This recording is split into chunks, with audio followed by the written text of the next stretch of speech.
बिस्मिल्लाहिर्रहमानिर्रहीम। शुरू अल्लाह के नाम से जो बड़ा मेहरबान नहायत रहम वाला है। मैं हूँ यासिर, आपका होस्ट और आपका दोस्त। उम्मीद करता हूँ आप सब खैर आफियत से होंगे। आज बाकायदा तौर पर सदर पाकिस्तान का आइनी मुद्दत का आखिरी रोज़ है। इसके बाद आज सवाल ये पैदा होता है कि क्या सदर पाकिस्तान कल इस्तीफ़ा देकर अपने ओहदे से रुखसत होंगे या फिर वो इस ओहदे पर बराजमान रहेंगे। तो इस हवाले से कुछ अहम तरीन तफसीलात हैं। इसके साथ साथ आज बाकायदा तौर पर हुकूमत को एक और सरप्राइज़ मिला है। उमर अता बंदयाल ने एक बड़ा फैसला सुनाया है। इसके हवाले से कुछ अहम तरीन तफसीलात हैं। इसके साथ कल जो एक वकला कन्वेंशन हुई जिसमें वकला ने बाकायदा तौर पर फ़ौज को ललकारा था, तो उसका जवाब बाकायदा तौर पर आज फ़ौज ने दे दिया है। एक कोर कमेटी एक अजलास बुलाया गया जिसमें उन्होंने बाकायदा एक इंदिया दिया है कि किसी किस्म की साजिश को जो है वो पनपने नहीं दिया जाएगा, उसको फौरी तौर पर कुचल दिया जाएगा। इस हवाले से भी कुछ अहम तरीन तफसीलात हैं और इसके अलावा कुछ अहम खबरें हैं जो आपके साथ शेयर करना बहुत ज़रूरी है। अगर आपने मेरे चैनल को सब्सक्राइब नहीं किया तो बराए मेहरबानी चैनल को सब्सक्राइब कर लें और बेल आइकन को दबा दें ताकि हर आने वाली वीडियो आप तक पहले पहुंच सके। आज बाकायदा तौर पर इमरान खान साहब के वकील शेर अफजल मरवत साहब ने एक प्रेस कॉन्फ्रेंस की है जिसमें उन्होंने इमरान खान साहब के अहम पैगामात जो हैं वो बताए हैं। उन्होंने बाकायदा तौर पर अवाम के लिए एक अहम तरीन पैगाम दिया है कि लोग जो है हक के लिए खड़े रहें और अपनी हिम्मत ना छोड़ें। एक दिन जो है जुल्म का दौर वो ख़त्म हो जाएगा। और दूसरा, उन्होंने अपने वकील के ज़रिए ये भी पैगाम दिया है कि उनको अब बाकायदा तौर पर जिम में जेल में जो है एक्सरसाइज मशीन जो है वो दी जाए ताकि वो अपनी फिटनेस पर बाकायदा तौर पर फोकस कर सकें। तो इस बात से एक अंदाज़ा होता है कि इमरान खान साहब किस कदर उनके मोराल जो है वो बुलंद हैं और उन्होंने जेल में लंबा अरसा रहने की तैयारी बाकायदा तौर पर मेंटली तौर पर कर ली हुई है और वो इन तमाम तरह हालात के साथ लड़ने के लिए बिल्कुल तैयार बैठे हुए हैं। इसके साथ साथ आज बाकायदा तौर पर पाकिस्तान पीपल्स पार्टी की तरफ से हमायत का सामने आई है इमरान खान साहब के हक में। आज बिलावल भुट्टो साहब ने भी जो है वो ताकतवर हलकों को ललकारा है। उन्होंने कहा है कि आप इस कौम के साथ तजर्बात करने अब बंद कर दें और कौम को अपना नुमाइंदा जो है वो चुनने का भरपूर हक दें। और साथ साथ उन्होंने ये भी कहा कि आप इलेक्शंस जो हैं वो 90 रोज़ में करवाएं। इलेक्शन से वही भाग रहे हैं जो जिनको पता है कि वो इलेक्शन नहीं जीत सकते। हम इलेक्शन से नहीं भाग रहे, इलेक्शन 90 रोज़ के अंदर अंदर ही होना चाहिए। और इसके साथ उन्होंने इमरान खान साहब के हक में एक बड़ी बात कही। उन्होंने कहा कि अगर इमरान खान साहब को अवाम जो है वो अपने वोट से लाती है और इमरान खान साहब को मुंतखब किया जाता है, वो कि उन्हें ये बात अच्छी नहीं लगती लेकिन हमें उनको कबूल करना चाहिए। तो इमरान खान साहब के हक में एक बड़ा बयान सामने आया है क्योंकि इसके पीछे जो एक बड़ी वजह है वो अब पीडीएम की जो हंडिया थी वो बीच चौराहे फूट पड़ी है और साथ साथ अब एक दूसरे के खिलाफ इन्होंने बयानात देना शुरू कर दिए हैं। कल मौलाना फजलुर रहमान ने पाकिस्तान पीपल्स पार्टी पर इल्ज़ामात लगाए। आज पाकिस्तान पीपल्स पार्टी मैदान में आई और इससे पहले पाकिस्तान पीपल्स पार्टी ने मुस्लिम लीग नून और एमक्यूएम और इलेक्शन कमीशनर के खिलाफ जो है वो इल्ज़ामात की बौछार की थी। तो इस तरह अब इनकी आपसी लड़ाइयाँ जो है वो भरपूर तरीके से शुरू हो चुकी हैं। गो कि इस वक्त पाकिस्तान पीपल्स पार्टी भरपूर तरीके से ये चाह रही है कि इलेक्शंस जो हैं वो 90 रोज़ के अंदर हों और आवाम अपने नुमाइंदों को चुने। और इस वक्त पाकिस्तान पीपल्स पार्टी भरपूर कोशिशों में है कि वो किसी तरीके से भी पाकिस्तान तहरीक इंसाफ के साथ आकर खड़ी हो जाए, लेकिन इस पर इमरान खान साहब किसी सूरत में भी जो है वो एग्री नहीं होंगे। इसके साथ साथ जो और बड़ी खबरें सामने आई हैं वो ऑडियो लीक्स का मामला था। आज बाकायदा तौर पर उमर अता बंदयाल साहब की तरफ से ये फैसला सुना दिया गया है। इस पर जजेस पर एतराज़ात किए गए थे पीएमएलएन की तरफ से, लेकिन उन एतराज़ात को मुस्तरद करते हुए बाकायदा इसकी समाअत हुई है और जो दरख्वास्त दी गई थी ऑडियो लीक्स की तहकीकात के लिए उसको मुस्तरद कर दिया है। और ये फैसला एक बड़ा ही जामे और हैरानकुन फैसला था। इस फैसले में बाकायदा तौर पर चीफ जस्टिस साहब ने अपने गुस्से का इजहार भी किया है और उन्होंने बताया है कि इलेक्शन के मामले में तौहीन अदालत होने के बावजूद अदालत ने बहुत ही जो बुर्दबारी का मुजाहरा किया है, जो कि, और उन्होंने ये भी बताया कि अदालतों को जिस तरह से उनकी इज्जतें पामाल की गई हैं, उनका वकार जो है वो मजरूह किया गया है, वो सारी बातें उन्होंने इस फैसले में बाकायदा तौर पर लिखी हैं। और उन्होंने ये भी बताया है कि किस तरह से जजेस को अंडर प्रेशर किया जाता है। गो कि उन्होंने ये बात का जिक्र नहीं किया कि जजेस को अंडर प्रेशर ज़रूर किया जाता है, और इस सारे मामले में जजेस अंडर प्रेशर हो भी गए और उन्होंने बहुत सारे जो फैसले थे करने थे उनको सही तरीके से नहीं किया।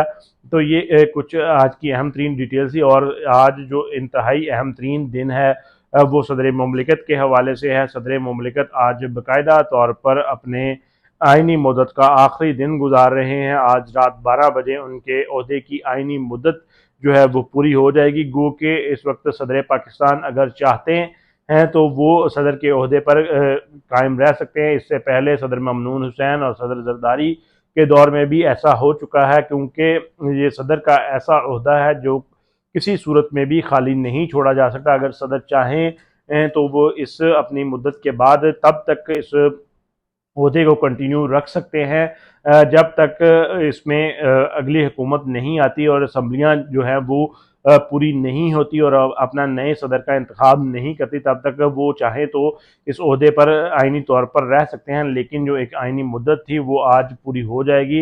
और दूसरा, अगर वो इस्तीफ़ा देते हैं तो उनकी जगह फिर कायम मकाम सदर जो हैं चेयरमैन सेनेट जो है सादक संजरानी साहब, वो सदर का किरदार अदा करेंगे। अगर वो भी नहीं आते तो स्पीकर कौमी असम्बली को फिर ये बाकायदा तौर पर ओहदा दिया जाने का इम्कान है। लेकिन आज सवाल ये पैदा होता है कि क्या सदर पाकिस्तान ये ओहदा रखेंगे या नहीं। और दूसरा, इलेक्शन के हवाले से आज का दिन बहुत ही अहम था, क्योंकि कुछ रोज़ कबल जो है वो बाकायदा तौर पर सदर पाकिस्तान इलेक्शन की तारीख देने वाले थे, लेकिन फिर उनकी एक इंतहाई अहम तरीन शख्सियत से मुलाकात हुई, जिसके बाद उन्होंने इलेक्शन की तारीख नहीं दी। और आज दुरानी साहब से भी उनकी 20 मिनट की मुलाकात हुई है, ताकि किसी तरीके से टेम्परेचर को जो है मेल्ट डाउन किया जाए। इसको टेम्परेचर जो है वो सियासी पारा जो हाई है उसको कूल डाउन किया जाए। और इसके साथ साथ आज बाकायदा तौर पर अमरीकी स्पीड के बाद सऊदी अरब के जो सफ़ीर हैं पाकिस्तान में, उन्होंने भी सदर मुमलिकत से जो है वो मुलाकात की है। और आज सदर मुमलिकत के लिए एक इंतहाई अहम तरीन दिन इसलिए भी है कि आज उनकी जो लॉयल्टी है वो मुल्क के साथ, आइन के साथ और पाकिस्तान तहरीक इंसाफ के साथ, वो उसका फ़ैसला भी साथ ही होना है। अगर वो इलेक्शन की तारीख नहीं देते तो इसका मतलब है कि उन्होंने बैकडोर डील की है, क्योंकि उनके पास ये आइनी हक है और उनका आइनी फ़र्ज़ है, क्योंकि असम्बली जो कौमी असम्बली की तहलील है वो बाकायदा तौर पर सदर के दस्तखत से हुई है। तो इस तरह उनका ये आइनी फ़र्ज़ है कि वो इलेक्शन की तारीख दें। इससे पहले पाकिस्तान बार और पाकिस्तान सुप्रीम कोर्ट बार की तरफ से भी बाकायदा तौर पर इस बात का मुतालबा किया गया है कि सदर हर हाल में इलेक्शन की तारीख दें। और आज बाकायदा तौर पर पाकिस्तान तहरीक इंसाफ की कोर कमेटी के इजलास के बाद जब अलामिया जारी हुआ तो उन्होंने भी सदर पाकिस्तान से इस बात का बाकायदा तौर पर तकाजा किया है कि वो इलेक्शन की तारीख जो है वो आज ही अनाउंस करें, क्योंकि वो बाद में भी इस तारीख को अनाउंस कर सकते हैं। लेकिन गो कि आइनी मुद्दत जो है वो आज तक है, उसके बाद अगर वो तारीख देते हैं तो मामला जो है वो बाकायदा तौर पर मुतनाज़ हो जाएगा और फिर मामला जो है वो पाकिस्तान तहरीक इंसाफ और दीगर कवानीन के जो लोग हैं उनके हाथों से निकलता हुआ नज़र आता है। तो आज इंतहाई अहम तरीन दिन है। अभी चंद ही घंटे बाकी हैं। जब आप ये वीडियो देख रहे होंगे, हो सकता है कि सदर पाकिस्तान की तरफ से कोई फ़ैसला आ चुका हो, और ज़राए के मुताबिक जो खबरें इस वक्त सामने आ रही हैं वो यही हैं कि सदर पाकिस्तान आज तारीख देंगे और बाकायदा तौर पर अपने ओहदे को भी कंटिन्यू करेंगे। लेकिन कुछ ज़राए ऐसे हैं जो ये भी क्लेम कर रहे हैं कि सदर पाकिस्तान बाकायदा तौर पर डील कर चुके हैं और वो इलेक्शन की तारीख नहीं देंगे और बाद में जो है वो अपने ओहदे पर ही जो है वो रहेंगे और अपनी जो अमरात हैं उनको एंजॉय करेंगे। लेकिन जो दीगर प्रो पीटीआई लोग हैं वो यही कह रहे हैं कि सदर ऐसा नहीं करेंगे, वो अपनी बात के पक्के हैं, वो तारीख देंगे। और सदर आज बाकायदा तौर पर जब कोर कमेटी की मीटिंग के बाद सदर से ये तकाजा किया गया है, उसके बाद ये लगता है कि सदर ने कोई किसी किस्म की डील कर ली है और वो तारीख नहीं देने जा रहे, जिसकी वजह से पाकिस्तान तहरीक इंसाफ को बाकायदा तौर पर ये तकाजा जो है वो करना पड़ा है कि वो तारीख दें। उनका आइनी फ़र्ज़ है और उनको ये याद दहानी करवाई जा रही है। तो इस तरह ये नज़र आ रहा है कि इस वक्त RFLB और तहरीक इंसाफ एक पेज पर नहीं है, गो कि इस वक्त पाकिस्तान बार काउंसिल और Pakistan supreme court bar council की तरफ से बाकायदा तौर पर इस बात की डिमांड जो है वो सदर पाकिस्तान से की जा रही है, पाकिस्तान पीपल्स पार्टी की तरफ से भी की जा रही है। तो इंतहाई अहम तरीन ये चंद घंटे बाकी हैं, तो इसमें अहम तरीन जो बड़ा फैसला है वो सामने आ सकता है। तो इसी तरह दूसरी जो अहम तरीन इसमें आज की डेवलपमेंट थी वो बाकायदा तौर पर कोर कमांडर का जो इजलास था फौज ने तलब किया, वो बाकायदा तौर पर उसकी जो टाइमिंग थी वो बहुत ही अहमियत की हामिल थी, क्योंकि ये जो कोर कमांडर कमेटी का इजलास बुलाया गया था, ये बाकायदा तौर पर वकला कन्वेंशन में वकला के जो ने फौज को जो ललकारा था और जिस तरह से उन्होंने तकारीर की थी, उसके बाद ये बाकायदा तौर पर बुलाया गया। इसमें रूटीन की जो मामलात हैं वो तो डिस्कस हुए इकॉनमी को लेकर और हुकूमत को बैकअप देने, डॉलर की कदर को कंट्रोल करने और दीगर चीज़ों को कंट्रोल करने के हवाले से तो बाकायदा तौर पर बात हुई। लेकिन इसमें जो अहम तरीन बात डिस्कस हुई वो यही थी कि जो भी अवाम और फौज के दरमियान मामलात में किसी किस्म का भी खलल डालना चाहेगा या कोई तनाज़ा पैदा करना चाहेगा तो उनको आहनी हाथों से निपटा जाएगा। तो इस तरह फौज की तरफ से बाकायदा तौर पर भरपूर तरीके से वकला को जवाब दिया गया है और उनको वार्न किया गया है कि अगर वो कोई ऐसी एक्टिविटी करते हैं, कोई ऐसा एडवेंचर करते हैं, तो उनको भरपूर मुंह तोड़ जवाब जो है वो दिया जाएगा। लेकिन यहाँ पर सवाल एक ये पैदा होता है कि क्या हमारे आर्मी चीफ साहब आप लोगों से एक सर्वे करवा कर देखें जिसमें किसी भी शख्स की शनाख्त जाहिर ना की जाए, तो फिर आप देखें कि लोग जो हैं वो आपसे और अपने अदारे से किस कदर नाराज़ हैं, इसके पीछे क्या वजह है, इस पर भी आप सर्वे करवा कर देख लें। जो आप बार बार ये बात करते हैं कि अवाम और फौज एक पेज पर है, तो आप अगर एक फ्री फेयर सर्वे करवाएंगे तो आपको इस बात का अंदाज़ा हो जाएगा कि इस वक्त अवाम जो है वो अपनी फ़ौज के किस कदर ख़िलाफ़ हो चुकी है और किस कदर फ़ौज से नाराज़ है। तो आप से यही गुजारिश है कि आप ऐसे इकदाम उठाएं कि अपना खोया हुआ जो वक़ार है उसको बहाल कर सकें और दीगर जो मामलात हैं वो हमारे मुल्क के लिए बेहतर हों। और वकला से भी यही गुजारिश है कि वो अगर एहतजाज करना चाहते हैं, उनका आइनी हक़ है, हमारा भी आइनी हक़ है एहतजाज करना।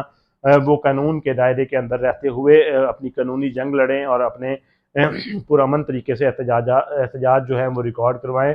और अल्लाह से यही दुआ है कि अल्लाह ताला हम सब का हामी नासर हो और हमारा मुल्क जो है वो इन तमाम तरह हालात से जल्द निकल आए और पाकिस्तान दिन दुगनी रात चौगनी तरक्की करे। पाकिस्तान जिंदाबाद। अस्सलाम वालेकुम।